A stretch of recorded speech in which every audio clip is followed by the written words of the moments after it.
अपने तबस्सुम टॉकीज को जरूर कीजिए सब्सक्राइब और बेल आइकन दबाना ना भूलिएगा। आदाब, नमस्कार, सत श्री अकाल। दोस्तों, मैं हूं शंग गोविल, आपकी अपनी तबस्सुम जी का बेटा, और आप देख रहे हैं तबस्सुम टॉकीज।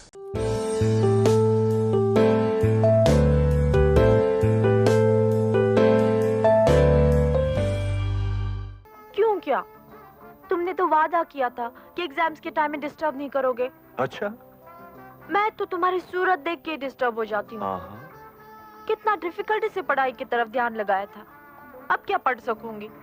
मेरे भाई का कातिल वो नहीं, तुम हो गायत्री देवी, तुम। ना तुम उससे शराब का धंधा करवाती, ना उसकी शराब में जहर होता, और ना ही वो प्रताप की गोली से मारा जाता। दोस्तों, आज जिस एक्ट्रेस के बारे में मैं आपको बताने वाला हूं, वो एक बेहतरीन सिंगर हैं और एक बेहतरीन डांसर भी हैं। पहले उन्होंने अपनी दमदार एक्टिंग से मराठी थिएटर में तहलका मचा दिया। उसके बाद वो मराठी फिल्मों की टॉप की हीरोइन बन गई और फिर हिंदी फिल्मों में भी अपनी कला के जौहर दिखाए, और वो हैं the very talented and beautiful Varsha Usgaonkar. Raju, अब तू मेरे हाथ से नहीं बच सकता। तेरी मौत का रास्ता मेरे हाथ में है। नींद की गोली खाकर सोया है गांजे की, दिखता नहीं क्या? लड़की हूँ मैं, आलोक की बहन, जिसे तुम्हारे कोई बहादुर इंस्पेक्टर ने बलात्कार के जुर्म में पकड़ा है। कहाँ है वो इंस्पेक्टर? मैं उससे मिलना चाहती हूँ। 28 फरवरी 1968 में पैदा हुई थी वर्षा गोवा में, एक ब्राह्मण महाराष्ट्रियन फैमिली में। उनके पिता गोवा के एक पॉलिटिशियन थे और उनका नाम था AKS उसगांवकर। वर्षा की माँ एक क्लासिकल सिंगर थी और एक डांसर भी थी, और उनका नाम था मनिकाबाई उसगांवकर। वर्षा की दो छोटी बहनें भी हैं, तोषा और मनीषा। वर्षा अपनी माँ से बहुत इंस्पायर्ड थी और उनकी तरह ही वो एक क्लासिकल सिंगर और डांसर बनना चाहती थी। इसलिए उन्होंने बाकायदा छोटी उम्र में क्लासिकल सिंगिंग की तालीम हासिल की। उनके गुरु का नाम था सुधाकर करंदीकर, और सिंगिंग के अलावा उन्होंने कथक डांस में भी तालीम हासिल की। वर्षा ने अपनी स्कूलिंग की गोवा में और अपनी BCom की डिग्री हासिल की Dempo college of commerce and economics से, जो गोवा में है। वर्षा को बचपन से ही एक्टिंग का बहुत शौक था, इसलिए उन्होंने कॉलेज के डेज में एक थिएटर ग्रुप ज्वाइन किया और उसमें प्लेस करने लगी, और अपनी उम्दा एक्टिंग से स्टेट लेवल पे कई अवार्ड्स और मेडल्स भी जीते। इसके बाद वर्षा मुंबई आना चाहती थी अपना एक्टिंग का दायरा बढ़ाने के लिए, इसलिए अर्ली 80s में वो गोवा से मुंबई आ गई और मशहूर मराठी प्ले डायरेक्टर दामू केंकरे से मिली और मुंबई में मराठी थिएटर करने लगी और कई मशहूर प्लेस में काम किया। वर्षा ने 1986 में एक मराठी फिल्म में सपोर्टिंग रोल किया, लेकिन 1987 में मशहूर प्रोड्यूसर, डायरेक्टर और एक्टर सचिन पेलगांवकर ने वर्षा का एक प्ले देखा। वो वर्षा से बहुत इंप्रेस हुए और फौरन अपनी फिल्म के लिए साइन कर लिया। हीरो थे सचिन पेलगांवकर, उनके ऑपोजिट मेन लीड में थी वर्षा उसगांवकर, और फिल्म में अशोक सराफ भी थे, और फिल्म का नाम था गम्मत जम्मत, जो आई थी 1987 में। गौतम ऋषी, कुणाला सांगतात तुम्ही?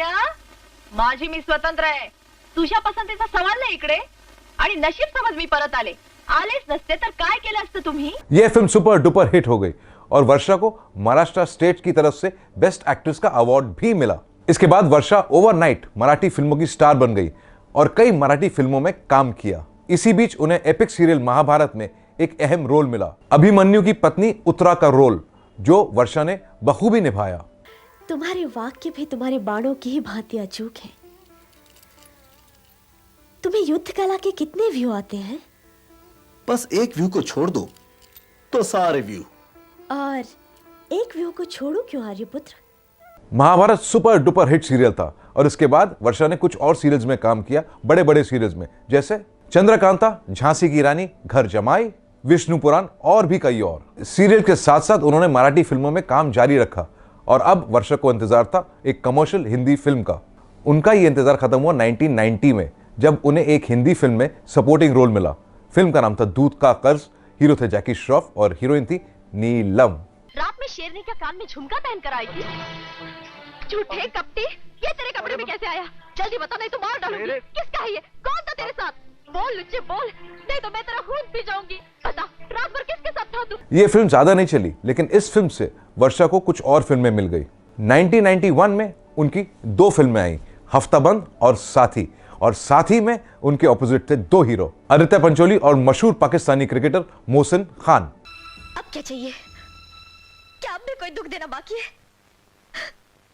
इकलौता भाई था मेरा, जैसा भी था जी रहा था। पर निशा मेरी, मैं कुछ नहीं सुनना चाहती, अमर प्लीज। सहारा तो दे ना सके, जिंदगी भर का गम दे दिया आपने मुझे। हफ्ताबंद और साथ ही फिल्म कामयाब रही और वर्षा का नाम सक्सेसफुल हीरोइंस की लिस्ट में शामिल होने लगा। 1992 में वर्षा की 5 हिंदी फिल्में रिलीज हुई। सोनी की जंजीर, सोनी की लंका, हनीमून, दिलवाले कभी ना हारे और घर जमाई। तो क्या करती, मजबूरी थी। घर में मेरी शादी की बातें चल रही हैं। तो मुझे क्यों उठा कर लाई? मैं क्या तुम्हारी शादी में बैंड बजाऊंगा? तुम मेरी शादी में दूल्हा बनोगे। वर्षा तरक्की की सीढ़ियां चढ़ती जा रही थी। उन्होंने कई बड़ी बड़ी फिल्मों में काम किया और वो भी बड़े बड़े एक्टर्स के साथ। और वो फिल्में थी तिरंगा, इंसानियत के देवता, हस्ती, खलनायिका, मंगल पांडे, बेटा हो तो ऐसा और हत्या द मर्डर। अगर ये सब सच है रवि, तो मैं नहीं सुनना चाहती तुम्हारी मजबूरी। मुझे तुम पर यकीन है, भरोसा है। अब मैं तुमसे कभी कोई सवाल नहीं करूंगी। क्यों? पसीना छूट रहा है? नहीं, ऐसी बात नहीं है। तो जब आप जैसी जवान कन्या की उंगलियां मुझ जैसे हट्टे कट्टे और जवान पट्टे के सीने पर रहेंगी तो पसीना नहीं छूटेगा क्या? इब्तिदाए इश्क है, रोता है क्या?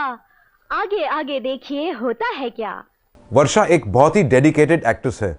वो अपनी कला को सिर्फ फिल्मों तक महदूद रखना नहीं चाहती थी, इसलिए उन्होंने कोंकणी में म्यूजिक एल्बम बनाए और उसमें गाने भी खुद गाए। और वर्षा उस गांव को नाइट के नाम से स्टेज शोज भी करने लगी। दोस्तों, लोगों का यह कहना है कि सीरियल महाभारत की शूटिंग के वक्त वर्षा की मुलाकात हुई एक्टर नीतीश भारद्वाज से, जिन्होंने लॉर्ड कृष्णा का रोल प्ले किया था। दोनों में दोस्ती हुई, फिर प्यार हुआ और दोनों ने शादी करने का फैसला किया। लेकिन अफसोस, नीतीश की फैमिली को यह रिश्ता पसंद नहीं था, इसलिए शादी नहीं हो पाई और वर्षा का दिल बिल्कुल टूट गया। लेकिन कहते हैं ना, ऊपर वाला रिश्ते ऊपर से बना के भेजता है। ईयर 2000 में वर्षा ने अरेंज मैरिज कर ली। उनके पति का नाम है अजय शर्मा, जो अपने वक्त के मशहूर म्यूजिक डायरेक्टर रवि शर्मा जी के बेटे हैं। सब कुछ बहुत अच्छा चल रहा था, लेकिन अचानक 2010 में वर्षा एक कंट्रोवर्सी में आ गई, जब रवि जी ने अपने बेटे और बहू पे मेंटल हैरेसमेंट का इल्जाम लगाया। लेकिन वर्षा और उनके पति ने इस एलिगेशन को बेबुनियाद बताया। कुछ अरसे तक ये तकरार चली और उसके बाद 2012 में रवि जी इस दुनिया को छोड़कर चले गए। आजकल वर्षा मुंबई में रहती हैं अपने पति के साथ। वो टीवी सीरीज में काम कर रही हैं, फिल्में भी कर रही हैं, स्टेज शोज भी कर रही हैं और 2024 में बिग बॉस मराठी की कंटेस्टेंट भी रह चुकी हैं।